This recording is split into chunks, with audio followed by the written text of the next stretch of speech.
Greetings, adventurers, and welcome to the MicFlayers podcast, coming to you today from a secret bunker inside a volcano where you've been strapped to a metal table and there's a high-powered laser pointed at your groin. My name is Martin O'Dwyer, and I'll be your host for today's episode. And joining me, as always, is your co-host Conor O'Brien. How are we doing, Conor? And ignore that I fucked that up. No, you were grand. I'm doing well. Bit tired. You know how the weekend takes it out of you. But no. That's a great opening. I give a lackluster answer to your question, and then I cough directly into the microphone. And then turns your camera off. And then turn my camera. I'm trying to mess. There we go. It was acting weird. Yeah. I'm doing good. Yeah, I'm doing good. I was prepping earlier today for our final D&D sessions of this campaign. Yes. 3, maybe 4 sessions until we're done. Exciting stuff. It feels I'm hoping so insane to only have like 3-4 sessions left after all this time. It feels like, I think it's just because we also played during the pandemic, like that. It like feels like it got stretched out much more. It really did, yeah. But like just because like things tend to go slower when you're doing stuff over the microphone. There's less flow to it, so I feel like we probably played, I don't know, there's a good middle chunk of our campaign from like maybe levels like 5 up until, oh Jesus, I don't know, 12 or something like that maybe. I was gonna say like 12, 13 as well. Yeah. So like a big middle chunk of our campaign took place during the pandemic and just over Roll20 and stuff like that, which took a lot of adaptation for me to get used to the system and how I would run a game not at a table. But it came out well. Actually, to be fair, some of the best moments I feel we had in the campaign took place in that level range. So yeah, quite happy. Yeah, I'm also kind of like appreciative now. Like I'm very used to like DMing over like usually Discord and using like Roll20 and doing all that stuff because I was DMing during the pandemic as well. So now like if there's just like we've done it a couple of times in the last few months where like either someone can't make it physically to the session, or like maybe like just for whatever reason like they were not able to actually all go to the same place, we just play online, and like makes no like it's a little bit extra work for me obviously, because like if you get that notice late, you have to be like, right, I'm going to now have to scrap the maps I already have made. I'm going to go onto Roll20 now, and I'm going to have to design the whole battle map and get all the tokens and do all this stuff. And yeah, it's a little bit extra work, but like I still think it's a very acceptable like substitute. Although I know some people absolutely actually prefer playing online. I think there's a lot more engagement and kind of buzz and energy playing in person. I completely agree. Yeah, mostly because it's like there can be, let's say there's less like talking over one another and stuff like that, which is like it just happens like naturally, because if someone starts talking, there might be a half-second delay and someone else might start talking, and then the first person stops because they're like, oh, that person just said something, I'll stop talking, and then it becomes a whole thing. So there's definitely an energy and a flow. I was playing in our friend Gavin's game for like, it started pre-pandemic, and then the pandemic kicked off, and it like hadn't quite hit Ireland properly yet, or it had, but like no restrictions had been put in place. So we met up like 2 more times, and we were like making jokes about it, not really realizing how big it would get. Yeah. And we were like meeting up, and we're like, oh, I'll just fist bump you instead of shaking your hand or whatever, because we shouldn't be doing that. And then we played it once online, but it was just kind of like there was a few couples in the game, and they were on the same mic and camera, which also doesn't help when you have multiple people on the same microphone and camera. So it lacked the nice social aspect that came with playing in person. So we ended up not finishing that campaign, unfortunately. That's a shame. But yeah, I'm sure there was many a campaign that was lost to the pandemic. Many a campaign has just lost to scheduling conflicts, never mind the pandemic. Yeah. Someone says they can't make it Tuesday, and the DM was like, well, forget it then. Yeah. So I can't make it Tuesday, I can't make it Wednesday, I can't make it Thursday. I'm working every other day. Oh God, right, okay. Maybe next week we can try. There's a great John Mulaney bit where he's talking about how he's getting older, and about all young people music is about how tonight is the night and we only have tonight. Yeah. And he's like, when you're my age, it's like tonight's not good. How about next Tuesday? No, well then we just won't see each other for 6 months, and it won't matter at all. Yeah, there's definitely a bit of that creeping into my life at the moment where I'm like, yeah, I speak to you like once every 6 months. We have a really good chat. I honestly, I have a lot of friends that like, this is going back like last year. I met up with some of my friends like leading up to my wedding because I had a couple of friends invited I hadn't seen in a while, and one of them was like, "Do you want to just go for lunch?" Like, so it's not the first time seeing each other at the wedding again. And I was like, "Yeah, sure, that sounds great." We met up at about lunchtime, about noon, in the old quarter, and we got some food and a couple of pints. We chatted, and we didn't leave till midnight. Yeah, I do love that one. It's like, do you want to go for lunch? And then like lunch is like at 2 or 3, and you're there and like 12 a.m. You're like, wasn't this meant to be lunch? Yeah. We all stumbled out of there quite drunk at midnight. And we're just like, well, that was a good catch up. I think we covered the last like 4 years adequately. Yeah, man, that's the way to be though. It's so those are like the best crack nights when like you see it's people you haven't seen in a like particularly if it's someone who's like living abroad now. Like that's why I love Christmas so much because like everyone comes home for Christmas and like I guarantee like I went to a pub this Christmas to meet one group of friends and there was two of those friends who'd moved abroad and I hadn't seen or really spoken to one of them and I'd say like easily the bones of a year, easily since the last time they were in Ireland, which was probably like a year ago. And then like while I'm there, another group of my friends walk in with another one of my friends who moved to Holland or the Netherlands rather for work, and I hadn't seen him in person since like the pandemic. And they come in, and then like it was literally like 3/4 of the pub were just people I knew and people coming home for Christmas, and there was like a queue of people that I was like going through, really good to see you, like chatting to them for a couple minutes, and then I'm like, right, on to the next person. Like it's so ridiculous. Yeah. Like I actually, Mike of all people, who we both know, Mike is in both our D&D games. Yes. When Mike went away when he was in college, he went to the Netherlands for Yes, a full summer.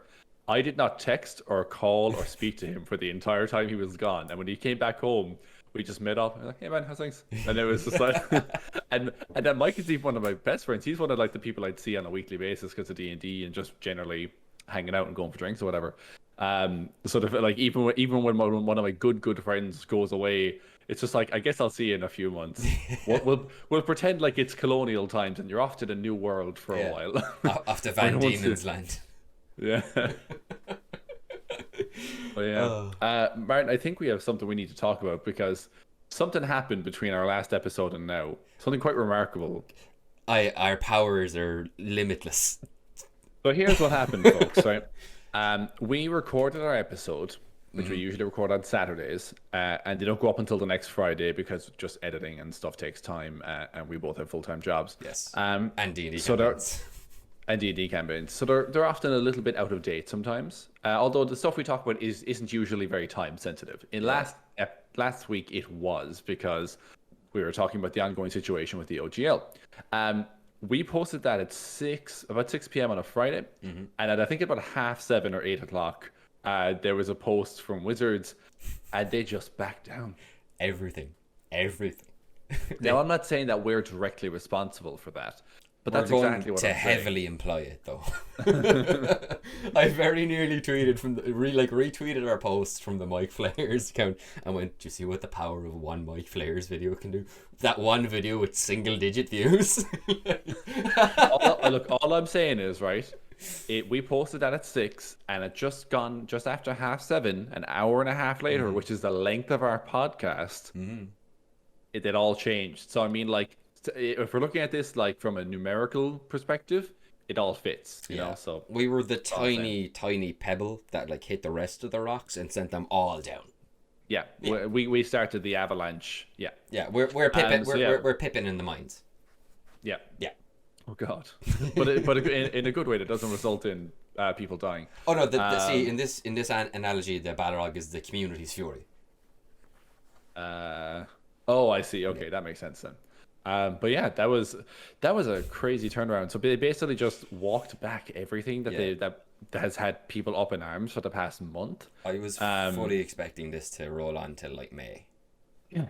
Like, because as soon as they started saying they were going into play testing, I thought what they were going to do was like very, very gradually and like at minor, and I'm talking like minor increments, shave little bits off the pieces that people were complaining about. I thought it would be a case of us, like, if we were to get any kind of a good deal on the OGL for the D&D community at large, that it would be us, like, over months and months just grinding down the like corporate resistance, like trying to Yeah, take legendary resistances from a boss, like just trying to like basically, grinding it down and grinding it down until eventually we got something that was at least acceptable.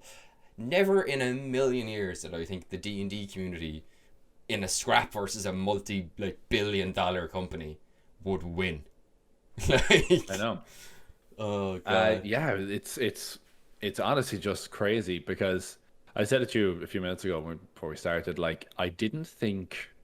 Okay, so if the OGL as it was like a 10 out of 10 worst possible situation, I was like, I was thinking, okay, best case scenario, they'll roll it back a couple of points at a time, and maybe in 4 or 5 months we'll get a six on the scale of badness kind of situation, and we won't like it, but we'll deal with it, and it won't be as bad as it would have been, but it still won't be great. And yeah, instead they turn around. Like, here's what I'm thinking about, right? Okay, so obviously there was a lot of pressure put on from the community, a lot of monetary pressure because people are boycotting the D&D movie, and people have started unsubbing in droves off of D&D Beyond, and that's really when it comes to suits, these corporate C-suite losers, the only thing they understand is money. So we spoke their language, and we spoke it well.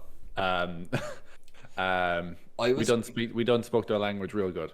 I was kind of like, I was kind of curious about this when it kicked off to see how many people would commit to, because like there's a lot of people, I thought there would be a lot of people sort of in a similar position to me, where like I didn't cancel my D&D Beyond subscription because I've got like probably like another 3-4 months left in my campaign, just to kind of like wrap everything up, because like we're like they're level 14 now, they're going to get 15 soon, and it's like 5 levels worth of a campaign, and I'm not planning to like double level or anything because I have a lot of other little story beats I need to get through. So like I thought there'd be a lot of that, and as well just because particularly in like the gaming communities over the years, stuff like this has kind of come up where like, let's boycott this and all this, and like people just still bought the game. So I wasn't sure how committed the team, but like blown away by the level of the like commitment and just like you attack one of us, you attack all of us kind of attitude that the community had. I said this last week though, like okay, so again, I've seen stuff like this come up as well. Usually it's with video games and other kind of like digital services like that. But I said this last week, like they were trying to monetize something that they don't like, that you can't really put a price tag on, because people already own the books.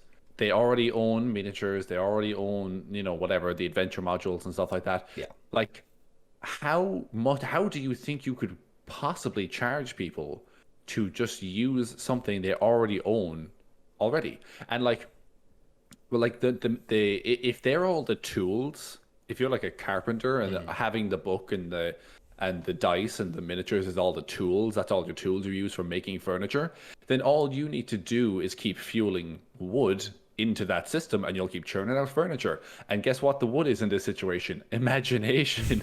And you cannot monetize that. Like, but so like they already gave us, again, I think I said this last week, that the whole teach a man to fish, give a man a fish thing. If it's something like, hey, Call of Duty turns around and says, we want to make Call of Duty a paid service, you need to pay X number a month so you can keep playing Call of Duty, they could do that. And because I wouldn't be surprised if they did it in like a few months. Yeah, but they could do that, and they could go like, yeah, we want you to pay this much, and they can do that, because if we turn around and say we don't want that, they'll go, that's fine, but now you can't play Call of Duty. Not you can't play some of it, just cold turkey, you have to give up Call of Duty to stand by this. The difference with this is that when they say you have to pay for these additional services, people just go, that's fine, I guess I just won't use the additional services, and they walk away. And Wizards and Hasbro, they're left there twiddling their thumbs going, oh, that didn't go the way we thought it would, because you can't monetize something. You've already taught us how to play and run and create the game and the adventures and everything ourselves. How did you ever think you could turn around and slap a price tag on that and anyone would ever, buy into it? So I don't know. Like I was always happy paying for D&D Beyond early on because I'm like, this is a helpful tool, and I'm perfectly happy paying for this Yeah. because it does make things very useful. But now you want to up the price for the same service and also like do a whole bunch of other stuff where you're taking content from creators or charging them for stuff that they're going to sell to us and all this other stuff. And I'm like, yeah, it never made sense to me how, because okay, here's the thing, right? I tend to think as corporate executives and stuff as being really, really dumb and out of touch. And this only kind of proves my point because if you had any semblance of an understanding about how the game works and how the community works, you would know it's just not possible to put a price tag on people playing the game. Like, because people have been playing this game since the 70s, and I think they had a whole thing about AI DMs and stuff. So if no They one wants to did. learn how to be a DM, you could just pay all this money and the computer will run it for you. And I'm like, you're describing a video game, sir, and you can pay 60 quid for that once off and play that video game. But like, Yeah. also you could just save money, like all that subscription money, by just going, no thanks. Kyle's gonna be the DM. He's volunteered. Oh, one of us just has to volunteer for a little while to be a DM, like, and it's a fun thing to do as well. I don't know, maybe they thought it was way more work than it actually is. Being a DM is work, but it's not like grueling, agonizing, unrewarding work. It's very rewarding and it's very fun and it's still part of the game. Yeah, and if you run a full campaign, by the end of it, you've basically written a book. More or less, yeah, exactly. So yeah, I don't know. The whole, I'm like I said, I didn't think they'd back off as much as they have. I thought we'd get like they'd go, here's 10 bad things, and by the end of it, we'd have only six bad things, but we're still not great. But the fact that they've just walked away entirely must mean that the community's response, and you were saying you've never seen the community be so stalwart in something like this. Yeah, just Uh, like just from being like I would describe myself as that horrible term a very online person.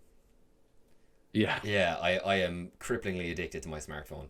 Um, and so like I have seen a lot of this stuff, particularly because it's stuff like I'm a fan of wrestling. There's a lot of this kind of stuff in wrestling, and a lot of stuff in the gaming industry. Like I was saying, like I've seen, like I remember when Mass Effect 3 was coming out, and they had one of the races sealed behind a paywall, I believe, if that was right. And there I was believe so. Yeah, it's like, yeah, the I'd have to check it the now. Krogans or something like that. Might have been the Krogan. I have to double check. But it was basically like the third race, and it was like an ending basically. They put an ending behind a paywall, and I remember at the time like all the usual figures in the gaming community who like are very like about like consumer protection, like Jim Sterling, now Jim Stephanie Sterling, like Total Biscuit at the time. Those kind of people who would be very on like pro consumer from in the gaming industry. I remember they were all talking about it, and people were saying, boycott this, talk with your wallet, do not give them the money, show them that they can't do this stuff and get away with it. And as good as all those videos were, it always kind of fell on deaf ears, and I think it's because like gaming is so kind of nebulous and broad a term, and like the gaming audience is such a broad term that it's like hard to like galvanize everyone together in kind of one thing. Like there'll always be someone who's like, I don't care, I just want to play a game. But the D&D community is like such a niche and like intertwined community, and like a kind of a, I'm definitely not describing it in the best way, but it's like such a small and like close community, and like everyone gets everyone's kind of aware of all the big creators and like supports the ones that are good and all that kind of stuff, and just basically seeing everyone kind of like just close ranks and be like, no, you can't do this, we're not going to let you do this, was like really, really impressive and kind of inspiring. Like it always reminds me of that like thing you see on like meet D&D memes that gets like posted around, is like if you roll to attack one of us, you roll initiative on all of us, Yeah, like that kind of thing. And it was just it like totally like properly set that for me, and like yeah, it was like hats off to the D&D community, like you guys are amazing. Like you literally like beat a multi-million-dollar company into submission. I think it was the Krogan there. Just by I couldn't. This is going back like 12 years. Yeah, it's like over a decade but, at this point, like. yeah, but I think it was the Krogan that was part of, like, I don't know that they were part of a pack, but they were part of a pack, I think, or you had to unlock them. But I think it was the premium content loot boxes or something like that. This is very early loot box involvement as well. Of course, it would be BioWare, or who is owned by EA. Yeah. But yeah, so like that's an interesting thing though, is that like you were saying, that people really rallied to this, but I think that they rallied so much and so stalwartly because the company really wasn't holding many cards against them. No. Because again, if something like Call of Duty pulled something like this, people will give out about it online, but at the end of the day, when you come home from work or from school, you kind of just want to play Call of Duty with your friends, so you're kind of just going to play the game. Yeah. And there's going to be people who give, because that's the thing they do. That's what their hobby is. There's just going to be people that are going to do that anyway and not give up on it. They're not happy with it, but they want that hobby to continue so much that they're not going to walk away from it. And like, but this is a hobby that could continue because they've already put so much of it out into the ether that it's now self-fulfilling. It's one of those flicking the ball things in the office with the little chrome balls that flick back and forth. that is called the Newton's Cradle. Thank you. It'll just keep going because you've already given us all the basic rules, a whole mess of content and books that people have already bought, all the races and the classes and everything. If you put out new stuff, great, we'll buy it because we're getting something from that. But you've already given us so much, like, how could you ever conceive that you think you're holding enough back that we'd actually pay you that? That's like, it's like me going like this, right, and pretending to hold a gun, but there's no one here in my arm. So I'm threatening you, but I have nothing to threaten you with. Yeah. It's now that's entirely left my head now. I had something I was going to add to that, and sorry, yeah, like all people had to do to, like, if they really went through with this and like people like still wanted to play 5e, all they had to do is you have your 3 cores, Mordenkainen's, Tasha's, Xantar's, the player's handbook, and the monster manual, that kind of stuff. 5 or 6 core books. All you have to do is print out the paper character sheets. Yep. Yeah. And if you have a library card, you can do that for free. Yeah, it's honestly, yeah, it's a wild situation that took a very sudden turn immediately after we posted our episode last week. It's actually really funny. That happened to me once before. Because I used to do YouTube videos about 10 years ago, just other like nerdy stuff and bring up news and stuff like that. But it was around the time that the new Star Wars movies were first being announced. We knew who was we knew a lot of people who had been cast or something like that because of leaks. So we had a few ideas of some of the actors that were appearing in it, and there'd been a few leaks from people supposedly on the inside talk about who this character is going to be and what their kind of archetype will be. So this character will be sort of Han Solo-ish, and stuff like that. And then just older. Yeah. And I put so much work into a video, like more than most of the videos I made back then. I sat down, I went through the whole leaked doc. I purposely put in graphics and pictures of the actors and then like spoke about them individually. It was maybe like a 15-minute video, but I spent like hours editing it because I put loads of moving graphics and stuff all over it. I did all that and I went, cool. Set that to edit now and whatever, and that'll be done in a couple hours. And I think I literally just minimized Premiere Pro, and I went onto Facebook, and the first thing up was a thing where they actually announced a bunch of stuff, and it was official. It was that picture that came out where they're all sitting in those kind of like armchairs in a circle, right. And you can see Harrison Ford and Mark Hamill and Carrie Fisher talking to the new cast members like John Boyega and Daisy Ridley and stuff. And people were naming them and all this, and it was like, yeah, I was like, oh, that sucks because I just spent like hours doing this video, and it turns out everything I had was wrong. Everything I had was completely and utterly wrong.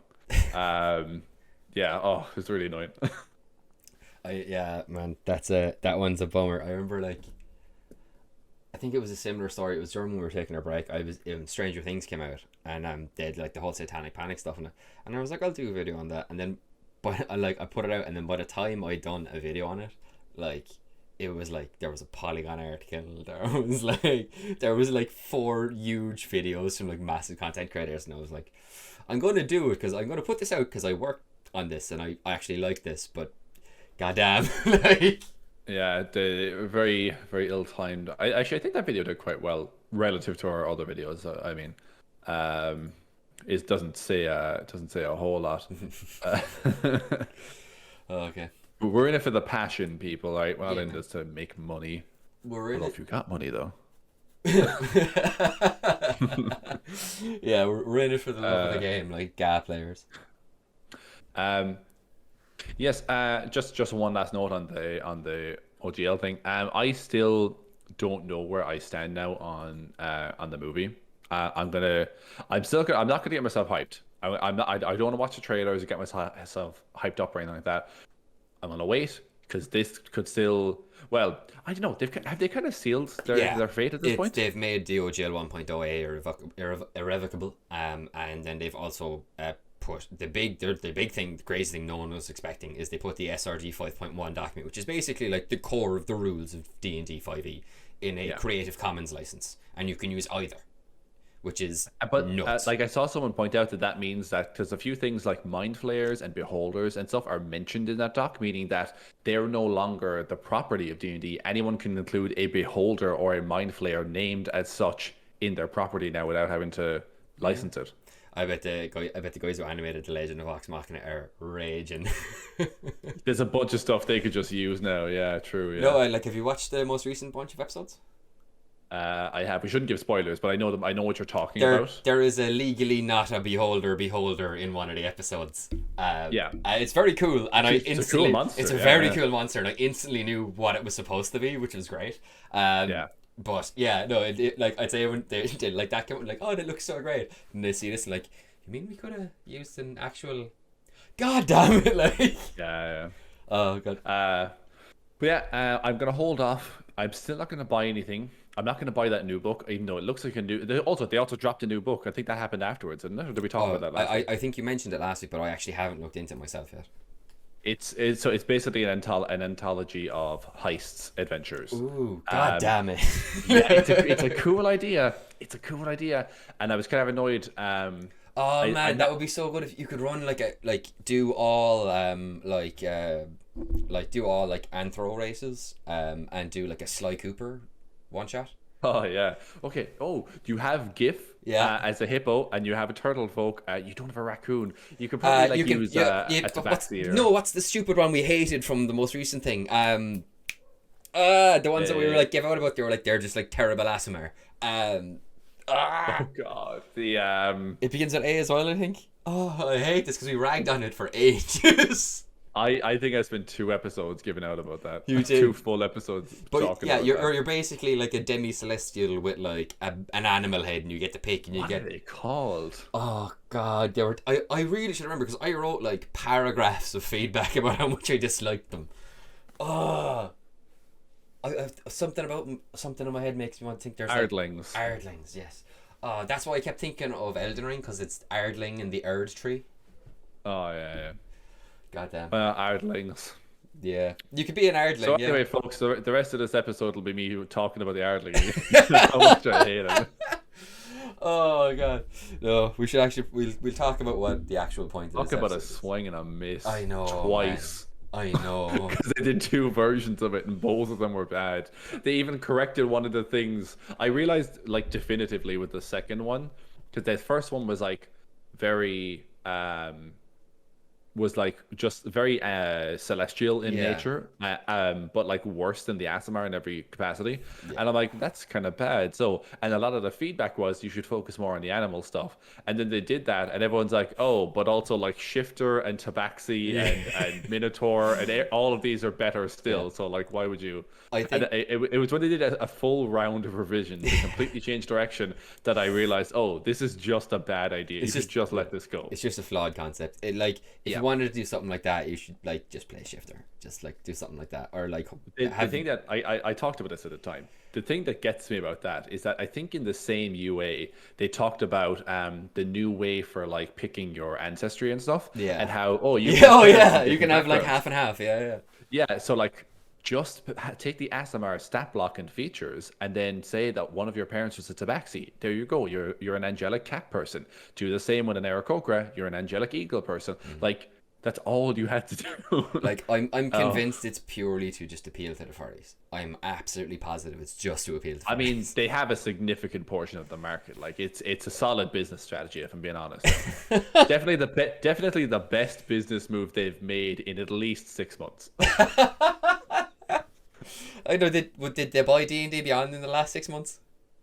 I think that was further back. Okay, I think you win on that one, all right? Yeah. Actually, actually was. I was mostly just comparing it to the Yeah. situation going on now with the OGL and how mismanaged that was. But we do actually have a topic And it's this kind of episode. related because we're talking about intelligent villains today, though we don't really know how. Well, it's Yeah. related in a sort of ironic, not really kind of way. Yeah, yeah. Yeah, so this is kind of inspired by I had a session last night with my guys, and currently they're in the tail end of an arc in my kind of Greek Italian kind of place, Roman ancient Greek kind of place. Greco-Roman. Greco. Thank you, Jesus, I could not get that out. You had all the syllables. I just know, wrong right? order. So what? Basically, one of the city states where there's like an oracle, and it's very very tied to the goddess of justice and Tigra. That has been overrun and overtaken by monsters and the god of darkness, and they've been like slowly spreading across the country southwards from there. The next city state on has been holding the line against the monsters, and an NPC that is basically like a subordinate of my rogue went there to check things out on the orders of my rogue. A couple of months later, he signals back saying everything's gone messed up, and when they find out about the monstrous invasion, they decide to travel there to see what's going on, put a stop to things. Hero shit. So they've gone through the place they've stopped in or landed in rather, and kind of where they're based. They've been running from stuff is called Cadmia, and they've been dealing with the ruler of there called Praetor Georgiou. And like every city is run by a praetor, bar this one called Parthenos. So they were in Cadmia. They went to Euclida because in Euclida there was a wizard's tower that they needed to get up to the top of, because there's a specific ancient magic item that was there that would help them in getting into the city overtaken by the monsters doctrina. They did that, returned back, and now now their next mission was to go to another city state called Parthenos, which doesn't have a praetor because the nobility have a lot of influence, and they basically stalled the election of a new praetor after the previous one died. And the three most powerful houses their heads are members of a cult that worships the god of darkness. So they're kind of deliberately hampering the resistance efforts in that part of the country. So I basically gave them the three missions, where it was the Wizard's Tower one, go and deal with these house heads, and then the final one is to the other place the monsters invaded was a more southern area called Pila, which is the main like home and training area of like the place is called Pontsmouth, the Milesian standing army. And they'd basically been driven from their barracks and their training area, so they couldn't properly muster and rally to defend. It was kind of like a two-pronged attack. And so their next mission then would be after the Parthenos thing would be to go there and like help them push the monsters out, and then everyone as a united force goes north to free the last city state. Lot of setup, I know, sorry. So their most recent session, they travelled to the city Parthenos. They met up with a resistance leader there, and the NPC, his name is Sai, who was there, who is the rogue's like subordinate. And the entire time they're there, they're going like, okay, they've been told that the three house heads who run this city are part of a cult that worships the big bad guy, basically the god of darkness and the void. So they know that they're coming into basically unfriendly territory. When they arrived in, they kind of did their thing. The plan was that they were to go to this festival, to the festival of Ceres, which is like a big harvest festival everyone goes to, and the three house heads had by that time basically elected themselves as a triumvirate of rulers who ruled the city, and they were like kicking that off. So the plan was them, their NPC friend, and the leader of the resistance were to go to this like ball thing. The party would hide in the back of the party, and then the resistance leader and the NPC, along with a bunch of resistance fighters, were going to sneak into the party. They'd start a fight again amongst each other as a distraction, and then what they were told is that there was a safe room in the back of that theater where the nobles would be brought to, and like, you know, when the distraction happens, you follow them into the safe room, and, you know, like assassinate them basically. Right. So it's all going really well. They get all their fancy clothes so they won't stand out. They go in, they get through the security at the door. So it's been a running joke in my campaign that every time they do something, our druid Mike adds another title to the name of their party. Currently, the title of the party cannot fit in 3 tweets. Right? Oh wow. Okay. Yeah. It took 5 the last time I asked Mike to tweet it. So what Mike says as they're walking in is like, because I said like just beyond the door they can hear like a herald announcing people as they walk in, you know, like House of the Dragon style, you know, Lord of the Seven Kingdoms, blah blah blah blah, blah, that kind of stuff. Yeah. And I knew I was going to put this in for ages, so I had asked Mike the week before to send me the full title of the group, right? And Right. they walk in, they get through security, and like they look exactly the same. They haven't disguised themselves in any way at all, other than wearing like fancy clothes. And they've already had a run in with the cult that these three house leaders are members of, right? So they get inside, and so as you go inside, you go ahead and you see because basically Mike handed the scroll to like a kid and was like, go and tell that guy what our name is. And he's like, okay. And it's like, yeah. And you see the kid run off. You come in, you see him hand the scroll to the herald, and I read off the entirety of their title, like in one breath. Just read the whole thing off. I was talking for like 30 seconds, just reading their title. Can you read that for us now? Oh man, I will. I feel like if you're going to mention it this much, we need to know what it is, Martin. This is going to take a bit, and I'm already conscious of exactly how long I've been talking, but I will get to it. So, oh god, this is gonna okay. I'm so sorry, listeners. Please, please, please forgive me for this. Our fan is waiting with anticipation. Okay. Savior of the universe, defenders of the weak and innocent, honors knights of Darkfell, and samurai of Dragon's Empire. Mike wrote all this. And newfound warlords of the Cinder Sea, Mustful skies, and monarch of the storms and conquerors of the earth, controller of the elemental, rune smasher, storm dominators, arcane hacking, chain shattering, house dropping, tree hopping, family restoring, alien splattering, castle pillaging, Elsinore hacking, dream breaking, Navgard freeing, crow stomping, portal shattering, puzzle solving, master adventuring party, an emperor of the twisted flames from the fallen night, a collector of mugs, werewolf knight of blood, and giant mobile technological support, a gunsmith as unforgiving as the seas and pirate of the skies, and most terrifyingly polite sorcerers. Chains will rip you from the heavens and drag you to hell. A kin-worthy group also known as Burning Lichen. The name is Burning Lichen. Yeah, Burning Lichen. It's a cool name. I like it. It's a combat, like Mike's tribe is Burning Mountain, because like Tabaxi are very like literal with their place names, and they live around a volcano. So yeah, that's their title, and I, as the Herald, announced that whole thing out, and from their perspective, everything's going well. I like narrate how like, yeah, party's going really well. There's like three podiums that are put about onto the stage, and like they have this like chevron symbol symbolizing the triumvirate. So like, it's going well. You can see your friends who are kind of like just in around mingling with the middle of the party, just acting like normal partygoers. So like, and I have like classical music playing, right? And like after a few minutes, I narrate how the guy's quoting. The main guy, his name is like Chaos Pollux, and he starts like basically giving like a political speech about how great things is now that they've thrown off the yoke of Doctrina. They're like Parthenonians are ruling Parthenos. They're not taking orders from anyone else. They're not listening to any gods, like no gods, no men kind of thing. And then like in the middle of the speech, they start the fight. They start the distraction. And the way the place is laid out is like there's like a big like dance hall with a stage at the back. And then there's an exit to the left of the stage into like the back rooms where the safe house is. But there's also stairs to their left that goes up to like the second floor. And from there there's like 4 groups of musicians playing they can see. And then there's also musicians playing downstairs. So as this is happening, the fight starts, and like I'm like, oh, the fight starts, and they're like, okay, right, it's go time. We're getting ready to go. And then the villain, like Chaos, looks over and he like calls out the resistance leader by name, and he's like, Atlas, I was expecting you to be here. And then as I reach over and I switch the music on my laptop from the classical music to the Reigns of Castamere. And then I narrate how as he's doing this, the groups of musicians that were upstairs, the 4 groups of them, each of them drops the musical instruments and pulls out bows. And they just rain arrows down on top of the entire party, like killing a bunch of nobles.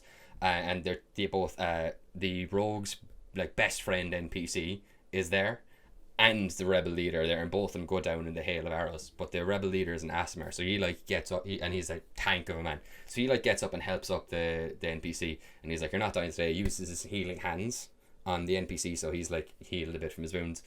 And then the next thing I say is like, the next thing you see is like Chaos Pollux step out of Atlas's shadow, create a blade of darkness in his hand, and stab it all the way through his back, out his heart, and into the chest of Sai in front of him. He pulls it back, Atlas falls to the ground dead, and Sai is bleeding out. And that's where we'll leave it for this week. Wow. Yeah. Sorry, that was an awful lot of talking, but the reason it inspired this episode is because that's the first time I've ever properly like planned to counter the party's plans. And it's because the cult has previous awareness of them. They had battled that cult specifically and lost against them before. They didn't make any efforts to hide who they were in any way, and in fact had it announced publicly. And as well, my guys have not yet learned that they are not the only people in the world that can scry.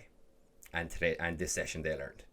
And in particular, when your enemy is a like a semi reincorporated god, you kind of have to prep against scrying. I even like kind of tried to like foreshadow that this could be a problem for them in another city where they do have a secret room that's downstairs underneath the palace that is shielded with lead and a bunch of like anti-scrying and anti-divination runes, and like they've been in that room a couple of times and it's been explained to them like we don't want people to scry on us and hear what we're talking about. And the entire time they're there, like if they'd taken like measures to be a little more careful about stuff when I got to the city originally, I would have altered the plans I had. But like they were not. They were being very public about who they were the entire time. So I was like, these aren't like a dragon. That's like not going to care who you are or anything. These are people who are connected. They are powerful and they want to stay in power. So I kind of pulled the rug out from under them. But like everyone was like, that's an insane session. And now we're coming back next week, and they have such a like venomous like wish to like just do harm to this guy now. So it's so it's three of them, and there is they already know what the main guy like Chaos is. He's a Drow Shadowblade. It's him. It's him and 2 spellcasters and 4 archers. Yeah, that's a hefty party. Drow Shadowblades are no. They have their blades are the ones made of shadow to do necrotic damage. Correct, and then they can do a thing where they like spawn a column of darkness in a 5-foot square, and if it's like adjacent to a creature, they can detonate that at the end of their turn, and they take a crap ton load more extra necrotic damage. Yeah. It's going to be real cool. And they can do the shadow monk thing where they can teleport from shadow to shadow, which is like why I had him. Like he literally like stepped out of one of their friend's shadows, stabbed him through the back and killed him. I was like, yes, finally. But so yeah, that is my extremely long-winded way of saying I had never really done properly intelligent villains that counterplan the party before, and you have done some real bastard villains in this campaign, and I thought it would be a fun thing to talk about with you in terms of both like running like human villains, but also just running like intelligent monsters in general, like the likes of your like kind of more epic level monsters maybe. Let's just be clear on one thing. Yeah. I'm good at being a bastard. Oh, you're excellent. You play a magnificent bastard, sir. I must commend you. Sir. Thank you. I have an Academy Award in being a bastard. Yeah. No. I my favorite type of villain to run is a smart villain. I mean, there's something to be said for just like someone being a brutal, merciless warlord you're going up against, or even someone being I don't know, an insane wizard who's just like in it for chaos and destruction and whatever, and like some of that stuff is really, really good and can be fun, and it definitely breaks up campaigns when you have, now we're going to fight this I don't know, like a dragon. Evil, a dragon can be like, dragons can be smart, but they tend to operate alone a lot of the time, I find. So they don't often coordinate big. They'll do what's the most intelligent thing in a given scenario relative to them, but they don't. Sometimes they can have lizard folk armies and stuff like that, depending on the setting. Yeah, or whatever. red dragons in particular, actually. Yeah, and like when it comes to stuff like that, dragons can totally be your intelligent bad guy. For me, when it comes to intelligent bad guys, I think the thing I'm always hyper aware of is, in the same way that like as a player, an experienced player in particular, or a player that DMs like yourself will say, separating what you know as an experienced DM who's really entrenched in the game versus what this evil character you are playing knows. Because obviously I know everything about the campaign. I know where everything is. I know everything you guys do because I'm at the table when it happens. So separating that from what your bad guy would reasonably know is the important factor. And you can make smart, calculated moves, but you just have to make sure that if they do something for a reason, it's feasible that they know that thing and have that real reason. So if your players are like turn around to you and go, "Oh, this guy attacked this keep. We're going to go to this other keep over here and defend that." And if he then doesn't attack that because he knows your heroes are there and he attacks somewhere else instead. There needs to be a good reason for that. Yeah. If there was a spy, if one of the NPCs was a spy and reported back, and you think this person's on your side, but actually they're reporting back to the villain, then that's a reasonable reason why. And you could even put something in. If I did something like that, I would even put something in the game to let you know that things changed. I would have one of the scouts report to you and be like, the armies were on the way here, but just yesterday they turned around and they started heading east instead. So in that, like I'm telling you guys that something changed yesterday that made them change their minds and attack this other place instead. So like I try to be fair about it. That like I want you to know that maybe some knowledge they have made them act differently or something like that. Yeah. But yeah, I think knowledge is the key to a smart bad guy, both in how what they use as their primary weapon, but also in how they acquire it and how you as a DM manage that and compartmentalize that based on what you know and what they know. If you're using a wizard or something like that as a bad guy, whether they be a necromancer or whatever they are, it's reasonable because they can learn different various divination spells. Yep. Scrying, one of which is scrying. Like anyone, but like anyone with money, like a skilled hireling is what, like 2 silver a day. Something very cheap like that. I think I'm actually fairly sure it is because I recently had to deal with that with my guys. But I think it's like a skilled hireling is like two silver a day. That could be a spy, and if your enemy is even just a noble that doesn't like you, they can hire as many spies as they want just to find out what you're up to. They can, and like even like not even have spies. They could just have someone go around and like, is there a tavern your guys go to all the time? They could just sit in that tavern and have a few drinks, or they could bribe the bartender to tell him a bit about him. Like there's lots of reasonable avenues you can have for your like villains to find out what your players are doing. But I think the key is, like you were kind of saying, you have to like signpost it, foreshadow it, or like give them some indication that like things have changed, or like that is a possibility. Yeah, there was a few things I've done in this campaign that, like, I ran a couple intelligent villains in this campaign. Actually, I'll give you a pretty significant peek behind the curtain if you want. Because we're done with a lot of our main quests in this. We're kind of going into our epilogue now, into the final arc, which is semi-standalone. There's been other stuff going on through the campaign related to this, but with some of our bigger quests we are done with, and I'll tell you what was going on in the background there. Right. So first off, we had for the audio listeners, Martin just pulled up a notepad. Always ready. Always ready. Martin's our prime note taker in the campaign. Indeed. More so than me. I don't take as much notes as you, and I'm writing in the fucking. You know what's hilarious? I take very little notes in IDM. Yeah, you're busy doing other things. I know, right? So we'll say we'll kind of go chronologically. So early on, probably the smart bad guy you came up against the most was Strauss. Yes. He was there early on. You guys met him. We met him disguised originally. Yes, he was disguised as a human. He's an elf. He was disguised as a human. He's an elf with a big vendetta against humans. He was disguised as a human. He told you he was from the Empire. Everything I did with him early on, I was very careful to do because I knew I wanted him to set him up as a kind of common villain throughout the whole thing.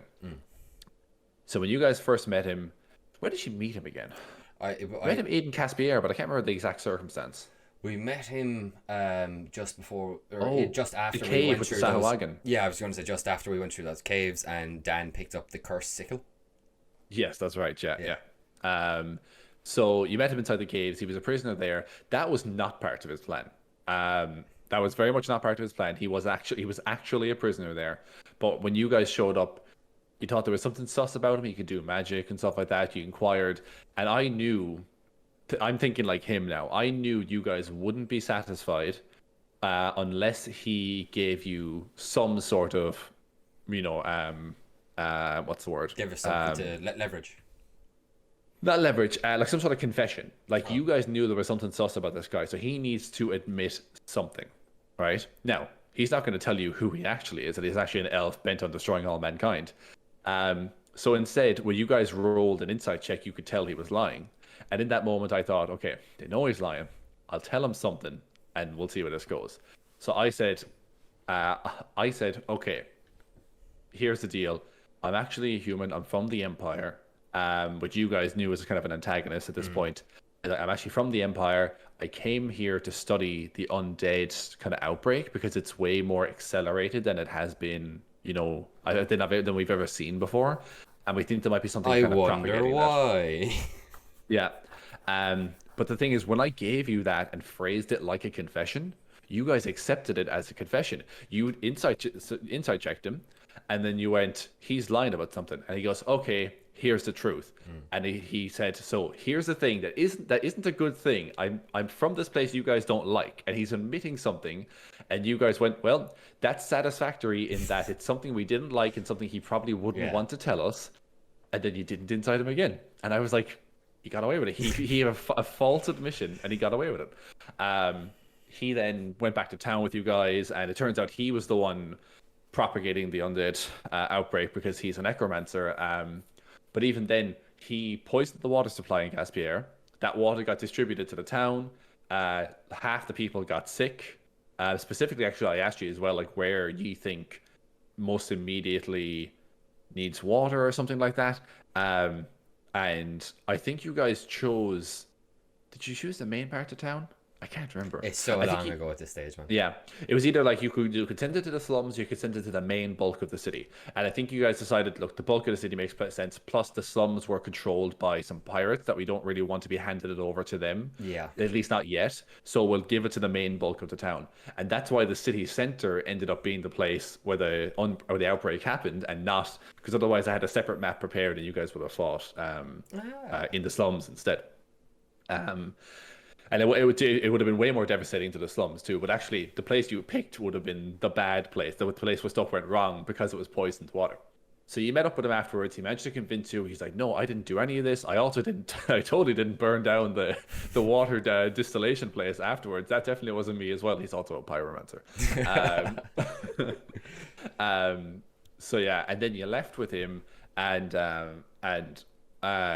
he like betrayed you on the road. Yeah. This flesh golem walked out who'd been antagonizing you guys for a while at this point. This flesh golem met you on the road, but it's because he had messaged him to be like, "Hey, meet me at this location. We're gonna have an ambush." And in that moment, in the fight, I think he moved around on horseback like he was going to like attack the flesh golem, and instead he turned, I think, to you and hit you. Or no, maybe you were Wabu. I think he might have cast. He cast that one on Wabu that gives you disadvantage on strength checks or something like that. Not feeble mind, but Oh, like Rave Enfeeblement. Rave Enfeeblement. Yeah, he hit Wabu with that instead, and that was his whole betrayal moment. But the great thing about him, right, and how the information worked there, is that I basically messaged Mike after that because at this point, Mike had been, we talked about this before, Mike's character Wabu had been killed and resurrected, but like only resurrected as like an undead version of himself. So he was kind of like a revenant or something like that, you know. Yeah.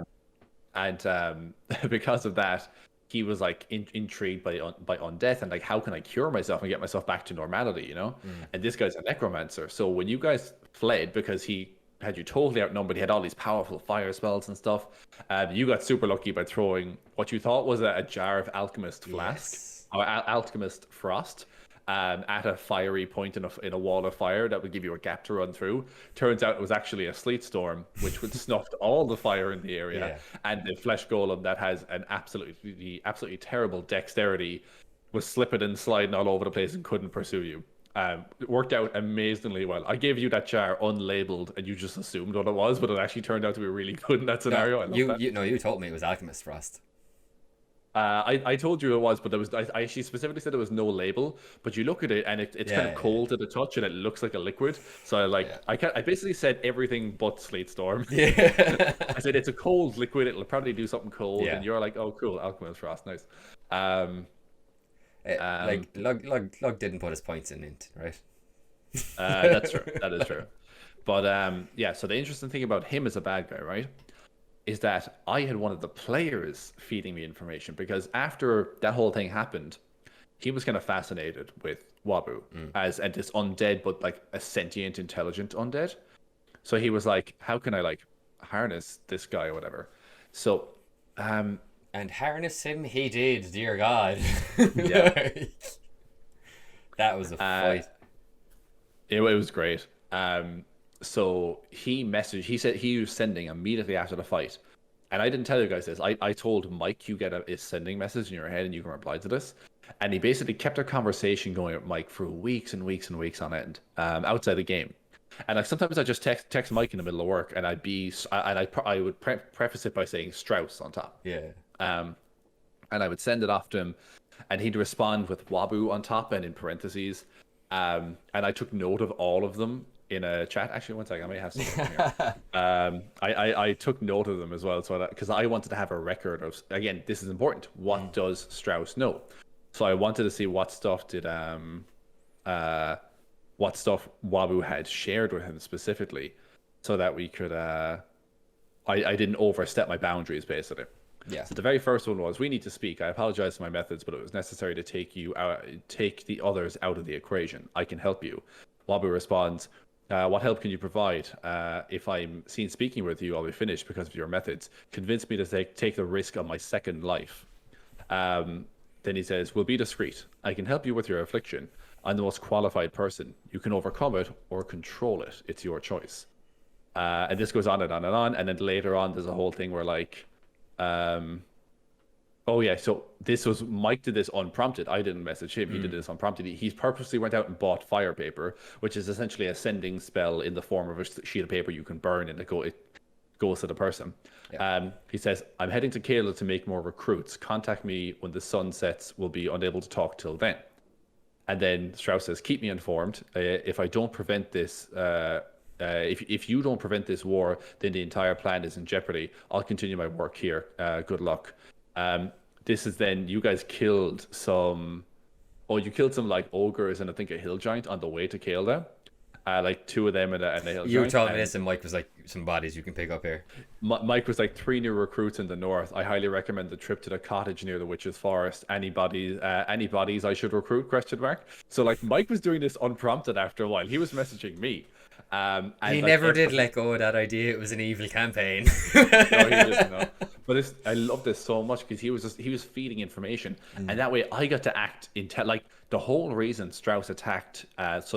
You guys went off to Kael'da and you did your quest there, and when you finally came back to Rune, the town was under siege. But only because he'd been feeding information the whole time about when you guys would be away and when the town would be least defended and all this kind of stuff. And he was giving all that information to Strauss. So Strauss could act incredibly knowledgeably on the whole situation and take advantage of it. And it's one of my favorite things. It's a very unique situation. I don't think you'd often have a player feeding back to the main bad guy like that. Generally not, no. But it worked out so well, and I just love the way that one played out.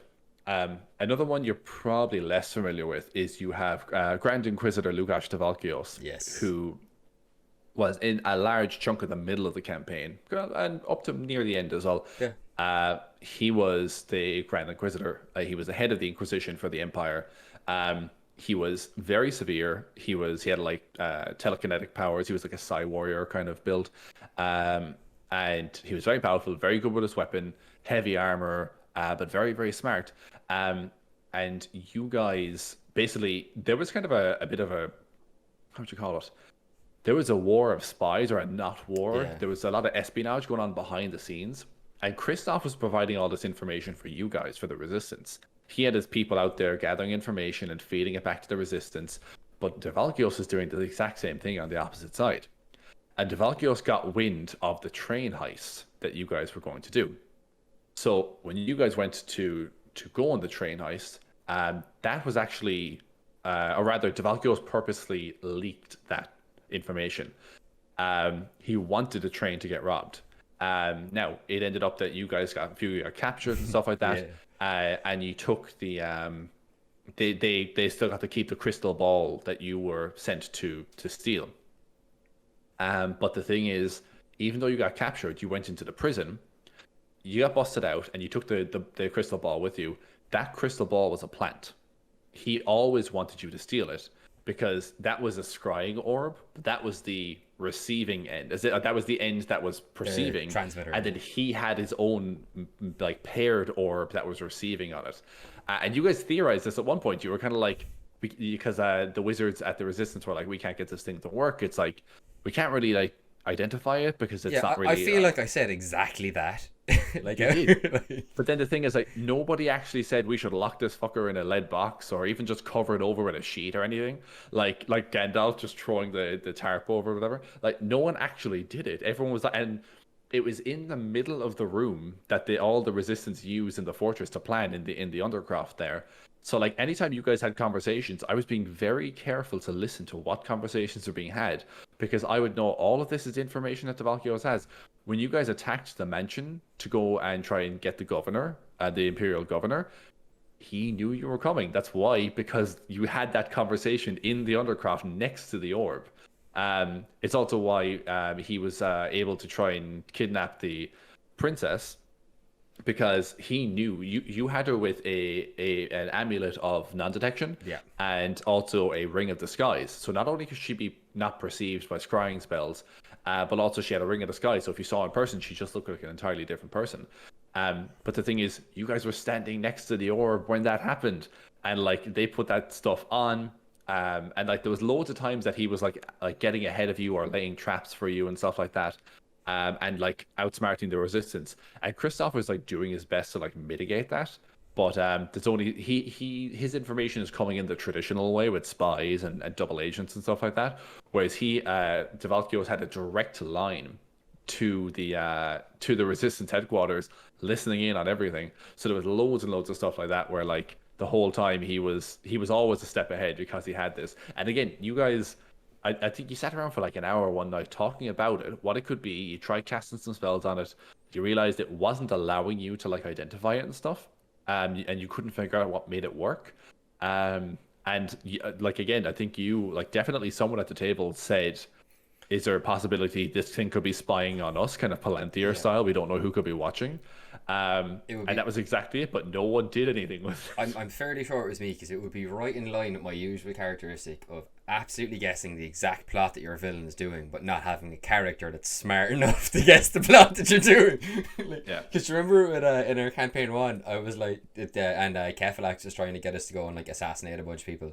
And I literally went like, how do we know that you're not a dictator and you're not trying to send us out to kill the people who are opposing you? And that's exactly what happened. He was a fun one as well, actually, because I in that campaign, Shamash, who is also Mike's character, Mike's other character, was playing the last of the Blue Dragonborn. There was no other Blue Dragonborn in the world but him.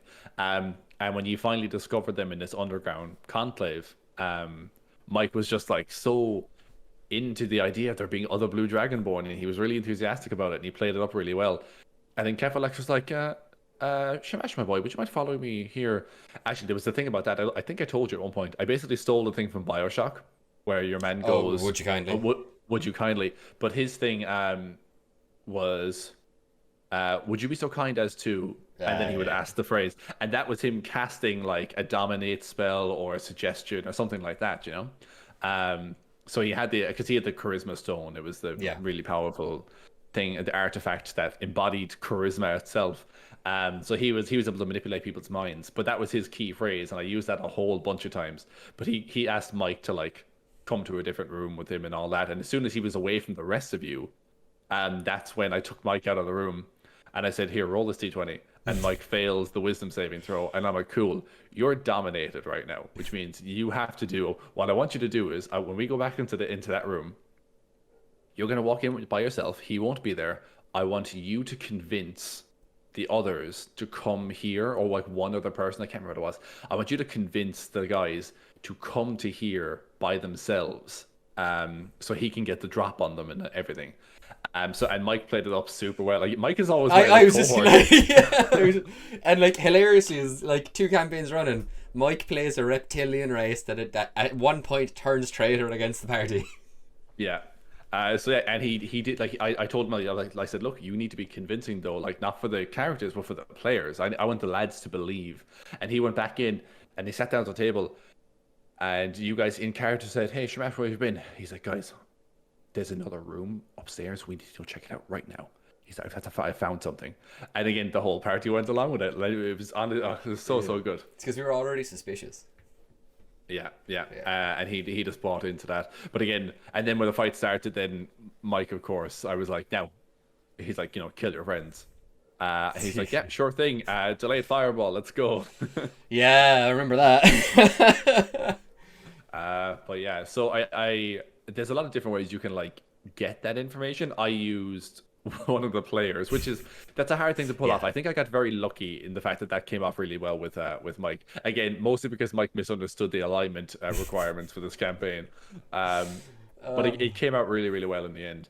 And then uh, the other one was like a magical item that the bad guy let the party steal because he's like, this will let me spy on them. They think it's going to help them use a crystal ball to spy on me, but actually it's going to do the opposite.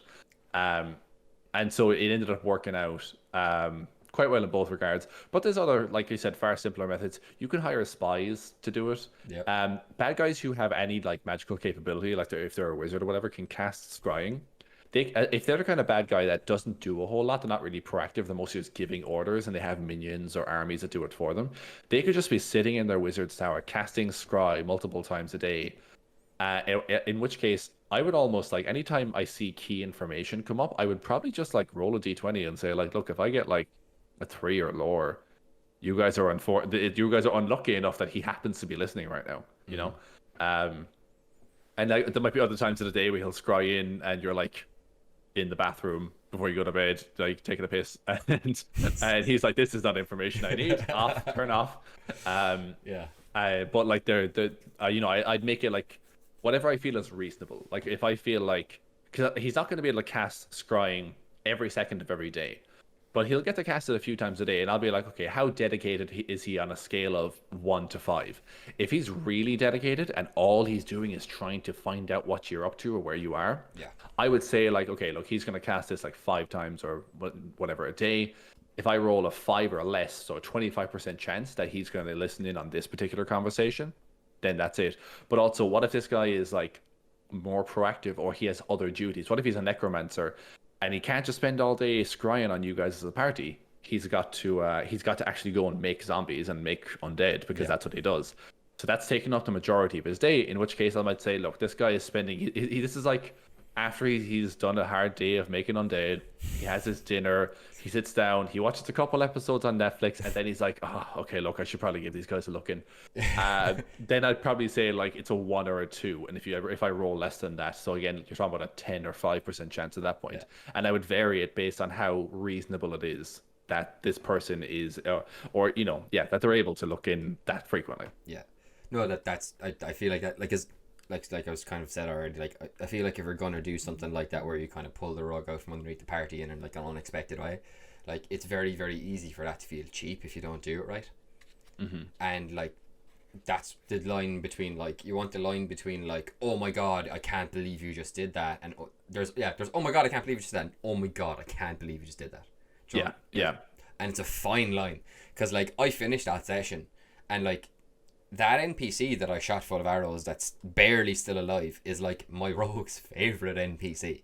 Like, and like they only like reunited again after like months of the campaign, like in campaign time. Like this is like 3-4 months since the characters have seen each other, and they only just reunited that day. No, sorry, like a week prior, and they've only had like 2 or 3 interactions because since he's been there, he has joined the resistance and is going and organizing like basically like gangs of rogues that like attack monsters during the night and like keep them off the roads and that kind of stuff.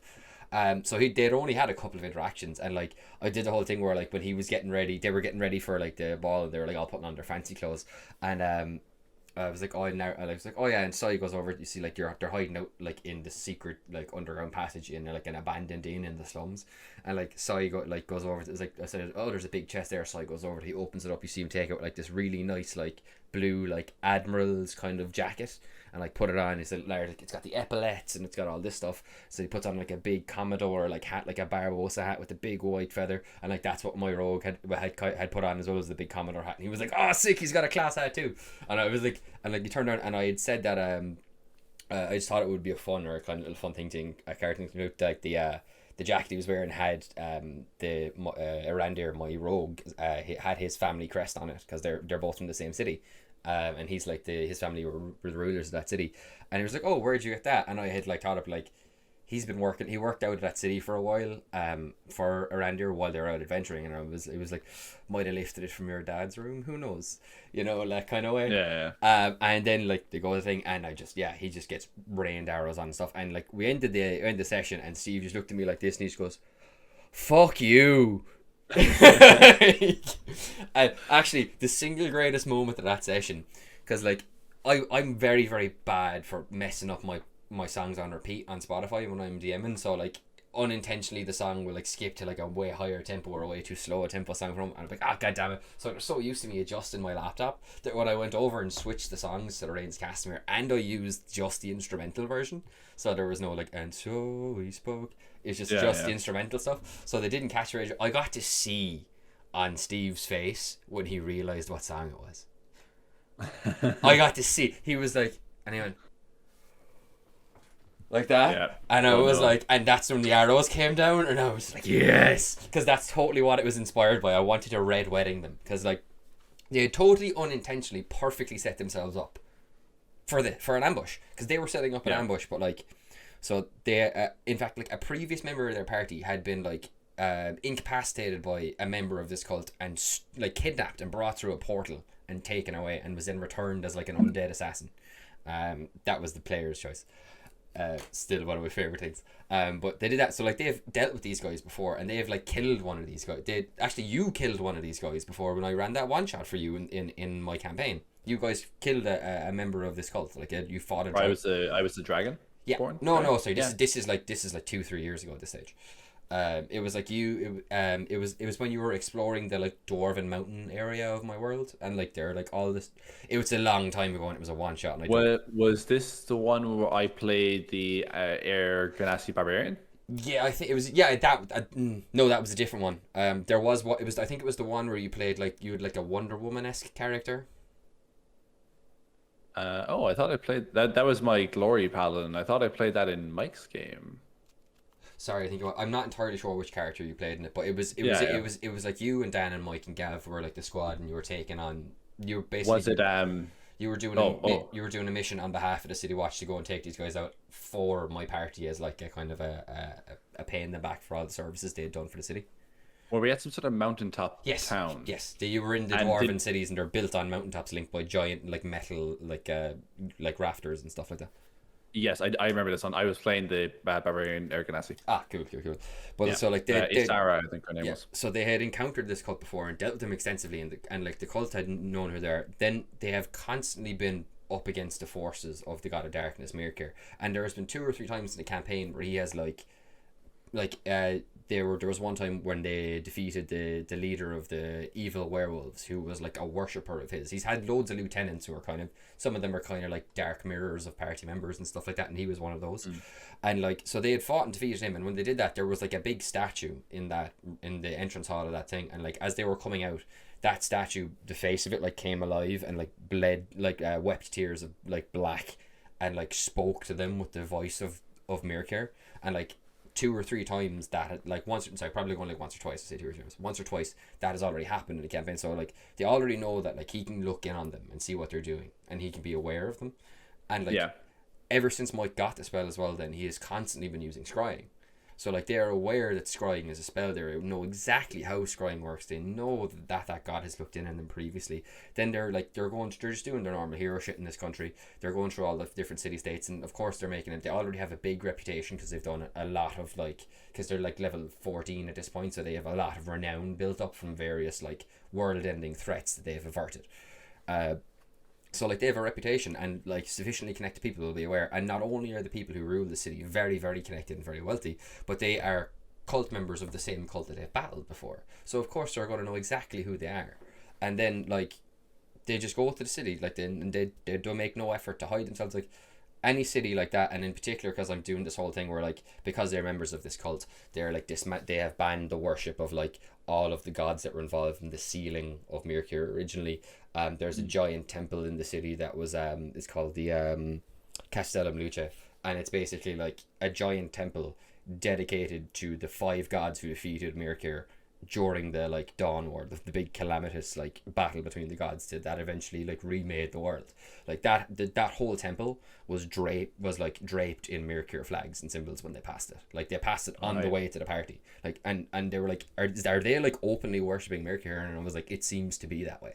And then they just carried on to the party and like specifically told the herald to announce who they were. And like they would have already had an idea that they were coming, just from them being in the city. They would have been on watch for them, but like they like basically served themselves up on a plate.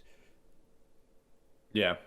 You know what I'm really enjoying about this is that okay, so I didn't feel like I was as on board with this. I wanted to be. I wanted to be running smart villains in like campaign one.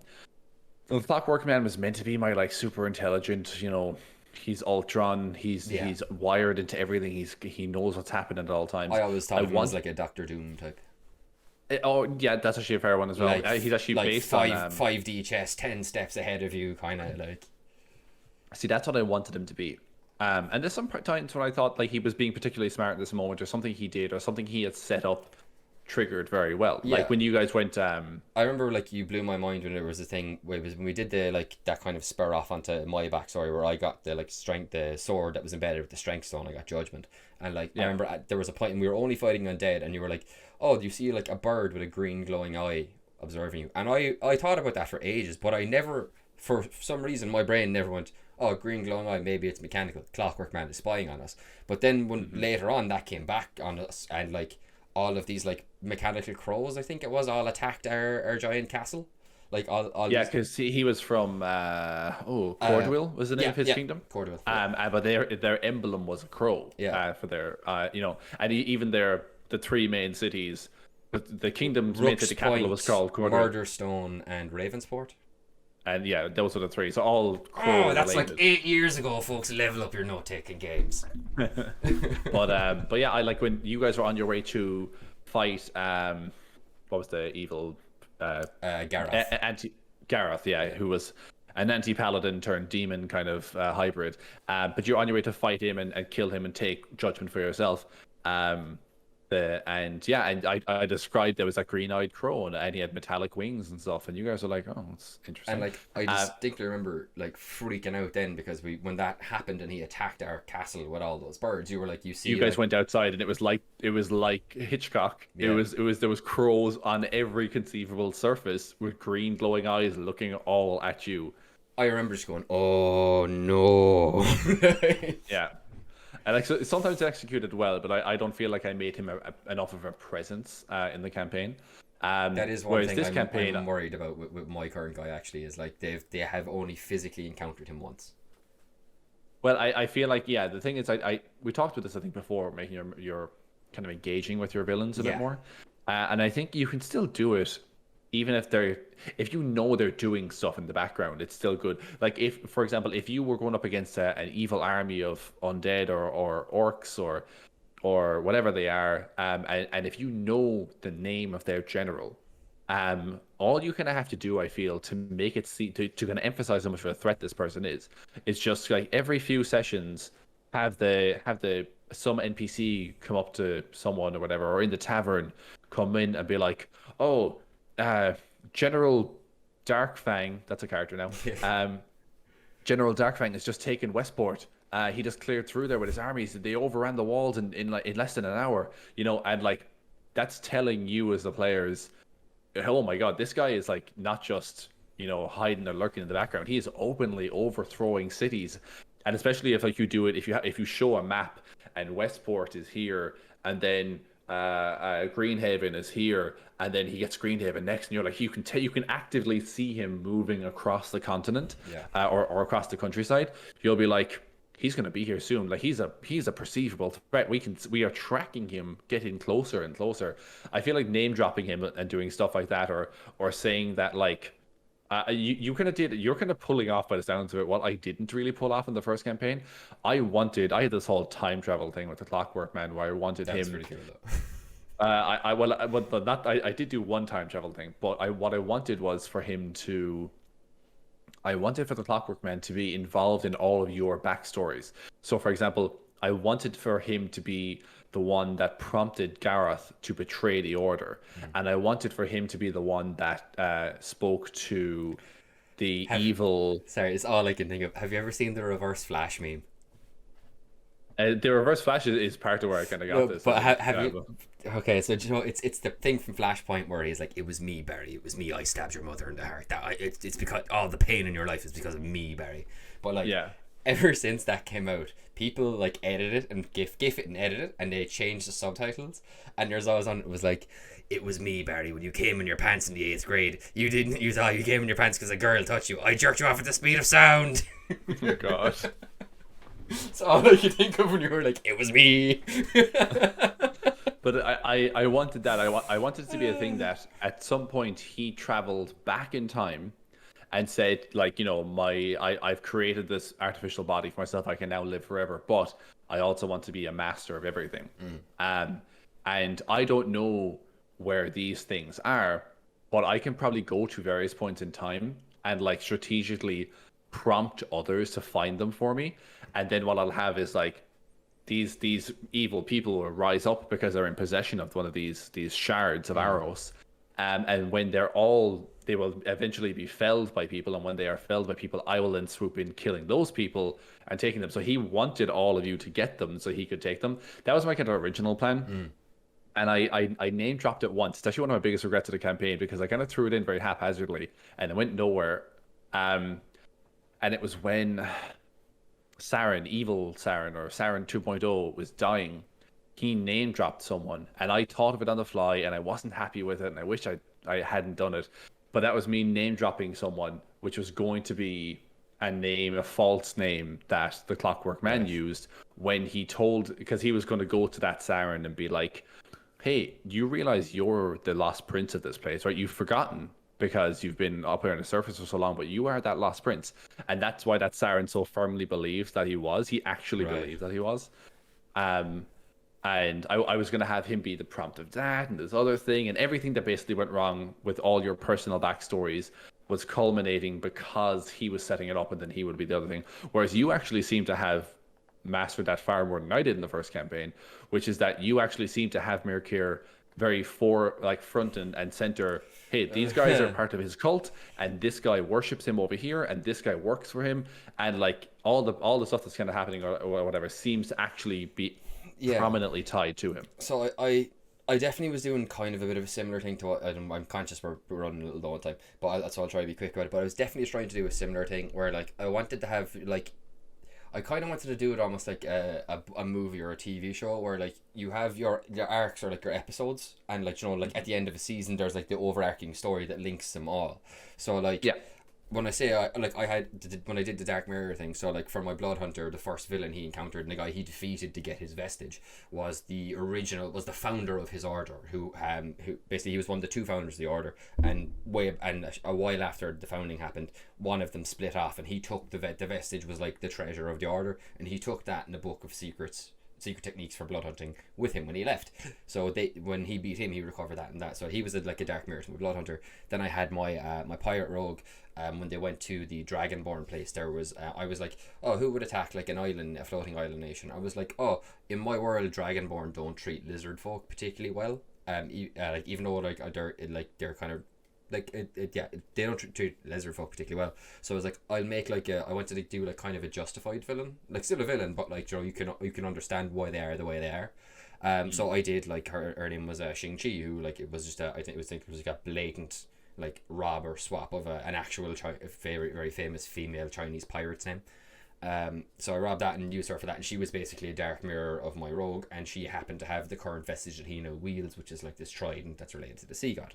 And then for Mike and Kat, Morgan and Mandroy's characters, they got their vestiges at stage 2. The other two got them at dormant stages, but the other two got their vestiges at stage 2 because for both of them they were like genetically or like they were directly chosen by the previous wielder. Like Mike, when it came to Mike's arc, because his is related to the fire god, he had to battle a fire giant to be the successor to the god of fire. because there was like a Right. tiny fragment of him left there. And then when it came to Morrigan, my sorcerer, she's a draconic lineage sorcerer. So I had her, I had hinted, like when they were researching vestiges, I said, oh, there's this guy Ardon, Gale Speaker. He led barbarian tribes to overthrow the giants in the Jotun Creek. And then like as we spiraled that out, it ended up that no, actually what he was he was an ancient bronze dragon that like polymorphed into a human and led the humans against the giants. And cool. he is the draconic lineage in her bloodline.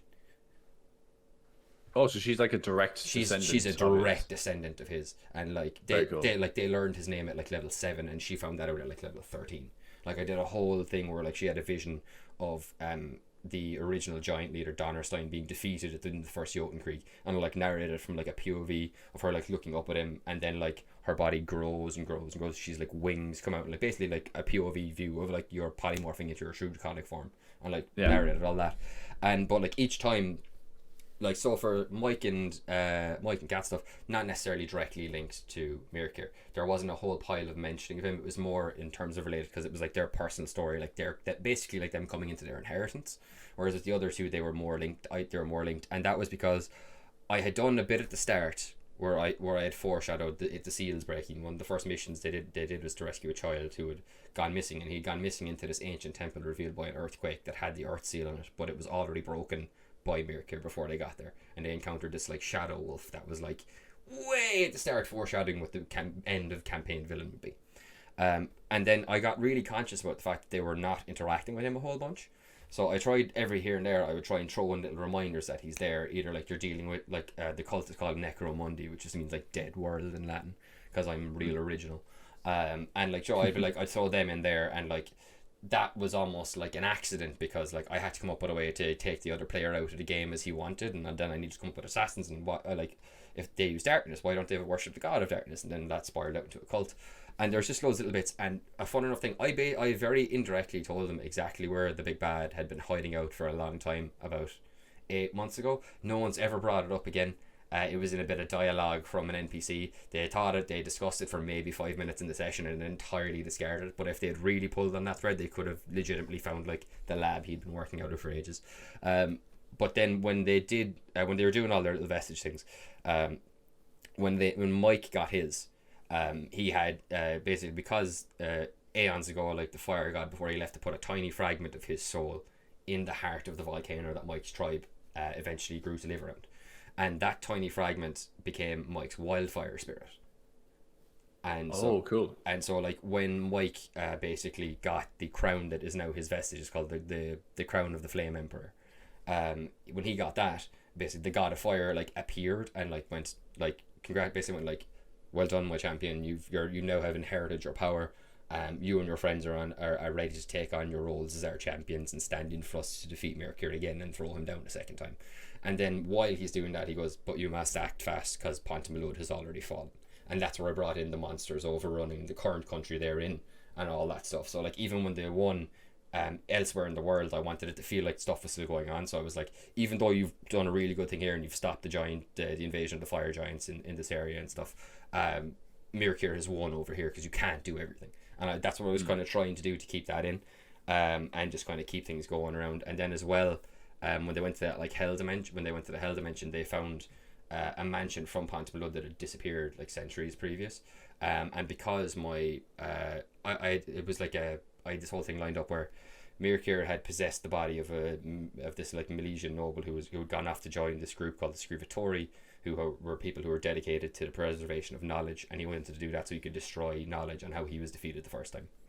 And so he possessed this kid called Ajax Pollux, who was a Milesian, and his sister ended up becoming the oracle for the goddess and Tyra like centuries ago. So like there was like kind of like elements of divinity in his blood anyway, and he basically possessed his body and twisted it and formed it into like not like a fit body, but like a fit for purpose, that like something that would like he's like rotting away because he can't sustain the like divine essence within him, but like he's been running around in that body for centuries. And if you notice the last name of the kid that was possessed by Mirkir, the leader of that city and the most powerful family head is the same family. He is like Chaos Pollux. He is a direct ancestor of the kid that Mirkir possessed. Okay. Very interesting, and which explains why he's Well, he's part of the cult. exactly, Yeah, interesting. Sorry, I realised my lower writing gets really like winding around itself and full of shit. But yeah, it's like a whole thing like that, and I just that's just kind of how I've tried to keep him at least feeling like he's still doing stuff, or at least keep the name in my players' minds. Because like I wanted to do a bunch of other stuff in like themed arcs, like we had our like werewolf undead arc, we had our like pirate arc, we had our undersea arc, we had our like fire giants arc, and then we had our like, well, it's now storm giants, but oh no, actually it's like techno Viking storm giants instead. And we had all those kind of arcs I did, and I was just trying to continually like link it back into it as best as I could, until I eventually have them leveled up to go and scrap them. We are very, very close on Yes. time. Closing remarks on tips for running smart villains. Okay, yeah. Be reasonable with like the information that they know, and like be logical about the means they have to gather that information as well, and just be aware of the kind of villain that you are setting up. If they're a political villain, they have political power, maybe some wealth and influence, they can get people to do what they want, hire spies, that kind of thing. Like you were saying, if they're a wizard, they can use divination magic as much as they want, or maybe if they're a necromancer, they're a bit more occupied and they can only do it a couple times a day. But I think just as long as you like make it reasonable what they know, like either like foreshadow or build up, or like make sure it's like they're aware of the elements that you're going to use against them in the world, so it doesn't feel cheap. And then just do your best to like make it feel earned is the best way I can say it in one point. Like make it feel earned and like not an ass pull. Yeah, agreed. Yeah, give a foundation to if you're going to approach your players with kind of a catch out, kind of a red wedding situation. Have it be feasible as to why that happened. If you can try to reveal in the moment, even if it's a bit monologue-y, the villain might go, you talk too much when you're around that scrying orb you stole from me. I can hear everything, blah blah. Yeah. Whatever you want to say it. I make sure they know. Had or my if, guy if go, someone like I literally had that guy go, "You're not the only ones who can scry." That's all you really need to know, and then that says everything in a moment about how they know this, so they don't feel like, how the hell does he know that? I just told you, so it is justified. But Martin, yes, Conor, that's all the time we have for today. Ooh, second episode of 2023 in the bag. I'm very happy. I think that was a fun one. That was good, yeah. If you have any questions you'd like us to ask, stories you'd like us to share, or topics you'd like us to cover, please tweet us at MicFlayers on Twitter. You can find our podcast on YouTube, Spotify, Google Podcasts, Anchor Breaker, and Radio Republic. Martin, where can people find you on the internet? You rattled those off so well, Conor. People can mostly find me on the internet on Twitter at So Sorry It's Over, and also on the MicFlayers podcast Twitter account at MicFlayersPod. I do tweet the occasional banger. Conor, where can people find you on the internet? You can find me on Twitter at 0.Conor, ZeroPointConor, 1N, very important. Or as always, every Friday here on the MicFlayers podcast on all the aforementioned platforms. Guys, thank you so much for joining us. Hope you enjoyed this episode. We really enjoy running smart villains. Yeah. It's nice to have a brawler every now and again, but you can really get into some cool intrigue and plot related stuff and interesting magics when you play a smart villain. And it's just fun to be a bastard. And sometimes it's just fun to be a bastard. And on that note, we'll leave you. Guys, have a good weekend. Goodbye. Bye, folks.